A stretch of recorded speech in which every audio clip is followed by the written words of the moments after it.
Good morning বন্ধুরা, আনসিম আমি ভ্লগে তোমাদের সবাইকে স্বাগত। বন্ধুরা, তোমরা কেমন আছো? আশা করছি ভালোই আছো, আর আমরাও ভালোই আছি।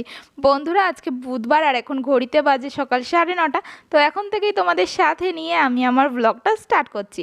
তো মা সকালবেলা ঘরটা মুছে দিয়েছে, মামামকে খাইয়ে দিয়েছে। তারপরে আমি রান্নাঘরে রান্না করতে চলে এসেছি। আর বুঝতেই পারছো, দেখো মোছামুছি করছি। রান্নাটা অনেকটা কমপ্লিট হয়ে গেছে, বলতে পারো অর্ধেকটাই কমপ্লিট হয়ে গেছে। তো আজকে ব্লগটা একটু অন্যরকম হতে চলেছে, কারণ আজকে ভিডিওর সাথে অডিওর তোমরা সেরকম কোনো মিল পাবে না। কারণ আজকে তোমাদের সাথে আমার জীবনে কিছু স্বপ্ন থেমে যাওয়ার গল্পই তোমাদের সাথে আজকে শেয়ার করব। হয়তো ক্যাপশন আর থাম্বনেল দেখে তোমরা বুঝতেই পারছো কী বিষয়ে আলোচনা করতে চাইছি আজকে তোমাদের সাথে। তো যখন কেরিয়ারের কথাই বলবো, তখন চলে যাই আমি কোন পর্যন্ত পড়াশুনো করেছি সেই কথাই। তো আমি বিএসসিতে পড়তাম, তো গ্র্যাজুয়েশনে। তো আমি থার্ড ইয়ারটা কমপ্লিট করিনি, তার মধ্যে আমার বিয়ে হয়ে যায়। মানে থার্ড ইয়ারে উঠিনি, তখনই আমার বিয়ে হয়ে গেছে। আর আমার হলো লাভ ম্যারেজ, বলে রাখি আগের থেকে। তো তোমরা বুঝতেই পারছো মানে কিসের জন্য কি হয়েছে। তো আমি পড়াশোনায় মোটামুটি ভালোই ছিলাম, সেই জন্যে আমার বাবা মা এত তাড়াতাড়ি বিয়ে দিতে চায়নি। আমার বাবা মা চেয়েছিল আমি ডাক্তার হব, তো সেইটাই আশা করেছিল, কিন্তু কপালে যা আছে তো সেইটাই হবে। তো যাই হোক, তারপরে তো হায়দ্রাবাদে চলে আসি বিয়ে করে।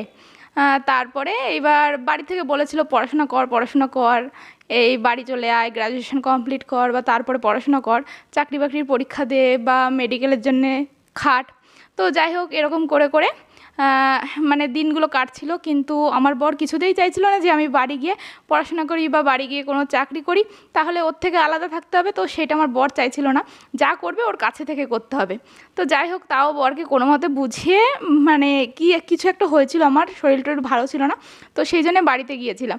বাড়িতে গিয়ে সবাই আমাকে বলছে যে আমি যেন গ্র্যাজুয়েশনটা কমপ্লিট করি। একটা বছর, মানে থার্ড ইয়ারে তো 6 মাস থাকে, 6 মাসের মধ্যে 6 মাস হলে থার্ড ইয়ারটা কমপ্লিট হয়ে যায়। তো সেই জন্যে বলছিল 6টা মাসের জন্য কেন কমপ্লিট করবি না। আর সত্যি কথা কী বলবো, এখন না খুব আফসোস হয়, 6টা মাসের জন্য আমি নিজেকে গ্র্যাজুয়েট বলতে পারি না। তো যাই হোক, সেই কথাটা বাদই দিলাম। তো তারপরে আমি ভাবলাম যে এখন গ্র্যাজুয়েশন কমপ্লিট করে কী লাভ। কারণ গ্র্যাজুয়েশন কমপ্লিট করে মানে চাকরির পরীক্ষা দিতে হবে, তাহলে মানে গ্র্যাজুয়েশন কি, চাকরির পরীক্ষাতে ফর্ম ফিল আপ করার সময় যে আমি গ্র্যাজুয়েট কিনা, বা এটা কিনা সেইটা কিনা, তাই জন্যই তো লাগবে। তাছাড়া তো আর কিছু না। আর আমার বর তোমাকে কোনো চাকরি করতেই দেবে না, কারণ চাকরি করলে ওর থেকে দূরে থাকতে হবে, তো সেরকম করতেই দেবে না। তো সেই জন্যে আমি অনেক খুঁজে, অনেক মানে ঠিকানা বের করে আমি একটা মেডিকেল কোর্সের সন্ধান পাই। যেহেতু আমার বাবা মায়ের ইচ্ছা ছিল আমি ডাক্তার হব, তো ডাক্তারটা যখন হতে পারলাম না, অন্তত একটা মেডিকেল লাইনে কিছু একটা করি। তো তারপরে বরকে অনেক বুঝিয়ে রাজি করিয়ে ওই কোর্সে ভর্তি হই। আর ওই কোর্সের বিশেষত্ব কী ছিল বলো তো? আমাকে বরের থেকে দূরে থাকতে হবে না। আমি এইখানে এসে, মানে এই কোর্সটার বিশেষত্ব কী বলো তো, এই কোর্সটা জুনিয়র ডাক্তার টাইপের। এই কোর্সটা কোনো নার্সিং না। এই কোর্সটা হলো মানে তুমি নিজের একটা চেম্বার খুলে তোমার নিজের আন্ডারে কিছু মেডিসিন রেখে তুমি ট্রিটমেন্ট করতে পারবে। তো আমি বরকে বুঝিয়েছিলাম, বা বর বলেছিল, বা আমি ভেবেছিলাম যে আমি হায়দ্রাবাদে এসে কোনো একটা চেম্বার খুলে এইখানেই বসবো। তো সেরকমভাবেই দিনগুলো চলছিল। তারপরে তো কোর্সটা করতে করতে একটা বছরও কেটে গেল। প্রথম বছর থিওরি ছিল, আর মানে সেকেন্ড বছরটা বলতে মানে দুটো পার্টে ছিল এই কোর্সটা। প্রথম পার্ট 1 বছরের ছিল, সেটাই শুধু থিওরি হবে। আর সেকেন্ড পার্ট ছিল 6 মাসের জন্য, তো সেটাই খালি মানে মেডিসিন, ড্রাগ এই সম্বন্ধে এইগুলোই পড়ানো হবে। তো যাই হোক, 1 বছরটা কেটে গেল। তারপরে সেকেন্ড বছরে যখন আমাদের মেডিসিনের কোর্সটা শুরু করলো, তখন একদিন মাত্র ক্লাস হয়েছিল। আর তারপরে সেই চূড়ান্ত সময় চলে আসে, তারপরেই লকডাউন চলে আসে। আর লকডাউনের জন্য বলতে পারো জীবনটাই শেষ হয়ে গেল ওইখানেই। কারণ আমাদের তো আর কোনো কোর্স হলো না, মানে কোর্স হলো না বলছি, সরি, মানে কোনো ক্লাস হলো না, কোনো পড়াশুনো হলো না, কোনো এক্সাম হলো না, না হয়ে সার্টিফিকেট দিয়ে দিল। কিন্তু কি বলো তো, আমাদের থিওরি তো আমরা মোটামুটি সবাই কম বেশি জানি, বা থিওরি বই পড়েও জানা যায়। কিন্তু মেডিসিনের জন্যে কাকে কি ওষুধ দেবো না দেবো, এবার মনের মধ্যে একটু ভয়ও থাকে। তো তারপরে আবার যদি ক্লাস করা হয়, তখন ভয়টা অনেকটা কেটে যায়, অনেকটা জ্ঞান লাভ করা যায়। তো আমার কাছে মনে হয় মেডিসিনের কোর্সটাই মেইন। তো যাই হোক, সেই কোর্সটা হলো না। এখন কিছু কিছু জানি, অনেক কিছুই জানি, কিন্তু তাও না মনের মধ্যে খুব ভয় করে যে কি হবে না হবে। ওষুধের কত হাজারো কম্পোজিশন রয়েছে, কাকে কোনটা দেবো, কি দেবো না দেবো, মানে সেই ব্যাপারে না একটু মানে ভয় করে বেশি। তো যাই হোক, সেইখানেই তো জীবনটা থেমে গেল। তারপরে মাম্মাম হলো, মাম্মামকে নিয়েই দিনগুলো কাটতে কাটতে তারপরে তো আমি এই যে ইউটিউব ব্লগটা শুরু করলাম। তো তারপরের থেকে আমার জীবনে কি কি ঘটছে সেগুলো তো তোমরা জানোই। আর তোমরা যেটা জানো না সেটা হলো কিছু মাস আগে আমার বর আমাকে কিছু প্রিন্ট আউট কপি দেয়, দিয়ে বলে এগুলো পড়তে। সেইগুলো না ইউটিউব থেকে পিডিএফ করে আমার বর প্রিন্ট আউট করে দিয়েছিল। ইউটিউবে অনেক স্যাররা আছে না, লেকচার দেয়, তারপরে তাদের বই আছে, পিডিএফ করে প্রিন্ট আউট করে আমাকে দিয়েছিল। অনেক কথাই তো শেয়ার করলাম, হয়তো তোমাদেরও বোরিং লেগে গেছে কথা শুনতে শুনতে, তো একটুখানি অন্যরকম হওয়া যাক। দেখো আজকে মামাম কি করেছে, মামাম নিজে নিজে শঙ্খই ফু দিয়েছে দেখো।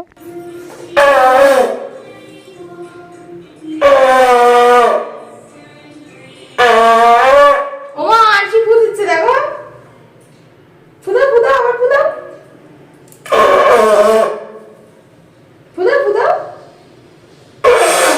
এই আবার আবার ফুদাও, আবার ফুদাও ঠিক করে। হুম,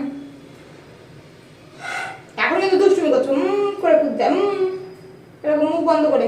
প্রথমে তো কি সুন্দর ফু দিচ্ছিলে, থাক আজ দেবে, অনেক ফু দিয়েছে। আবার পরের দিন আমার মামাম তো শঙ্খ বাজানো শিখে গেল না, এবার নমো দাও, আগে নমো দাও তারপরে। তো যাই হোক, কি করতাম বলো তো, সব কাজকর্ম কমপ্লিট করে মামাকে খাইয়ে টাইয়ে মানে রাত্রেবেলায়, তো 9টার মধ্যে আমি চেষ্টা করতাম সব কাজ কমপ্লিট করব। তো করে 9টার থেকে 10টা 1 ঘন্টা মানে 10টা মানে মানে আমার বর যতক্ষণ না আসতো ততক্ষণ আমি পড়তাম। তো কিছুদিন পড়েছি, কিছুদিন পড়লে কিন্তু মামামের জন্য না আর হয় না, ওই যে বাড়ি বসে মানে পড়বো, ঘরে বসে পড়বো, কিন্তু মামাম যে দুষ্টুমি করে, হয় বই ছিঁড়ে দেয় বা আমাকে পড়তে দেয় না, দুষ্টুমি করে, ওর সাথে বাইরে ঘুরতে যাও, বাচ্চা মানুষ বুঝতেই তো পারছো। তো যদি আমার পাশে কেউ থাকতো, কেউ যদি মামামকে নিয়ে ঘুরে বেড়াতো বা মামামকে একটু কেয়ার করতো না, তাহলে হয়তো আমি একটু পারতাম। কিন্তু তারপরে না মানে কিছুদিন করে হতো না, আর খুব খারাপ লাগে, খুব আফসোস হয় যে এত ভালো পড়াশোনা করে বা এত কিছু করে এত ব্রেনি হয়ে কী লাভ যদি জীবনে কিছু করতেই না পারলাম। আমার বর প্রিন্ট আউট কপিগুলো এনে দিয়েছিল, আমি কয়েকদিন ধরে পড়তাম, তখন না খুব ভালো মানে লেগেছিল বা ভালো লাগতো সেই দিনগুলো, যে হ্যাঁ আমার পড়াশোনার দাম এবার পাবো আমি। তারপরে যখন কোনো কিছুতেই কোনো কাজ হলো না, মানে মাম্মামকে সামলে সংসারের সব কাজ সামলে টাইম করেই উঠতে পারতাম না, আর মাম্মামের দুষ্টুমি না আরও বেড়েই যাচ্ছিলো। আগে 9টার মধ্যে সব কিছু কমপ্লিট করতে চাইতাম, কিন্তু না 9টার মধ্যে কিচ্ছুই কমপ্লিট মানে পরে না কমপ্লিট করে উঠতে পারতাম না, শরীরটাও কাহিল হয়ে যেত। তারপরে আর মাম্মামকে সামলাতে সামলাতে কোনো অবসর টাইমও পেতাম না। আর মাম্মাম যে দুষ্টুমি করতো, হ্যাঁ একটু টাইম পেতাম যখন দুপুরবেলায় মাম্মাম ঘুমাতো, কিন্তু সকাল থেকে ঘুম থেকে উঠে সেই রাত 12টায় ঘুমাতে গিয়ে শরীরটা এত ক্লান্ত হতো না, তো আমার দুপুরবেলায় একটুখানি না ঘুমালে মনে হতো কি শরীরটা চলছে না।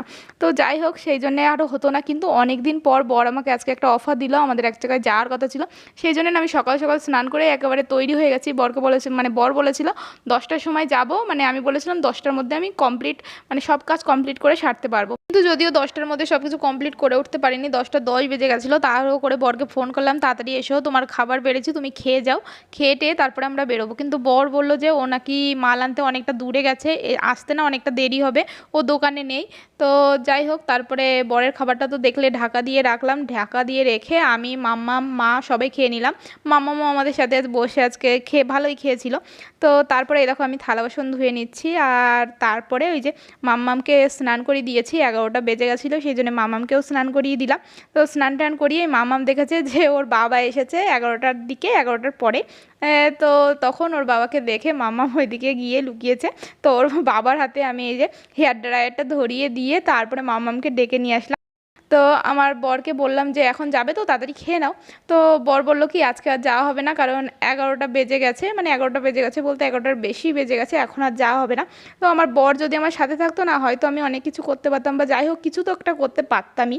তো আমার বর কি করবে বলো, তো ও থাকতে চাই সাথে, আমাকে বললো না, মানে আমি তোমাদের বললাম না যে আমাকে আজকে একটা অফার দিয়েছিল, কিন্তু ও টাইম ম্যানেজ করতে না পারলে কি করা যাবে বলো। ও যদি টাইম ম্যানেজ করতে পারতো বা মামামকে যদি একটুখানি কেয়ার করতে পারতো না, তাহলে মানে হয়তো হতো। এখন যদিও মা রয়েছে, মায়ের কাছে দিয়ে হয়তো আমি যেতে পারবো, কিন্তু পরবর্তীকালে মা যখন মানে মা তো আর 2-3 দিনের মধ্যে কিছু দিনের মধ্যেই যাই হোক চলে যাবে, তো তখন কি করে ম্যানেজ করবো। আর বর যা বিজি থাকে দোকানে, এখানে যেতে হয় সেখানে যেতে হয়, তখন মাম্মাম যা দুষ্টু, মামামকে কে সামলাবে। তো যাই হোক অনেক টেনশন নিয়ে মানে টেনশন নিয়েছি আর আছে বা নিয়েছি, তবুও পা বাড়িয়েছি। জানি না কী হবে, কতদূর কী করতে পারবো কি না করতে পারবো। আমার স্বপ্নটা কি এখান থেকে মানে শুরু হবে, না ওই থেমে গেছে, থেমে যাওয়াই থাকবে, কিছুই তো জানি না। যা কপালে আছে তাই হবে, আর কি হবে ভগবানই জানে। তো এই দেখো মামাম এই যে জামাকাপড় ছড়িয়ে কি করেছে, আর ওর দিদুন গেছে সুনিতাদের বাড়ি, তার জন্যে পিছন পিছন দৌড় দিয়েছে। কোথায় যাচ্ছ? হ্যাঁ, ওইগুলো উঠাও, ওইগুলো উঠাও। আগে কি ফেলেছো তুমি? ওইগুলো গাবলার মধ্যে থেকে ফেলেছো কেন? যাও উঠাও, আগে উঠাবা তারপরে, আগে উঠাবা তারপরে দিদুনের কাছে যাবা। যাও আগে উঠাও এইগুলো গাবলার মধ্যে। হ্যাঁ, শুধু দুষ্টুমি করে শুধু কাজ বাড়াও আমার। হ্যাঁ, গাবলাটা উঁচু করো, গাবলাটা ঠিক করো। ওইখানে না, গাবলাটা ঠিক করো। ওরকম ওরকম ছিল, ওরকম ছিল, এরকম ছিল, এর মধ্যে সব উঠাও। দেখছো, একটা কাজ শুধু বাড়াবে, ঠিক করতে বললে যেরকম বলবো তার উল্টো করবে। গাবলাটা পাল করে রাখতে বলেছে, উল্টো করে দিল। দেখো, এই হলো ওর কাজ।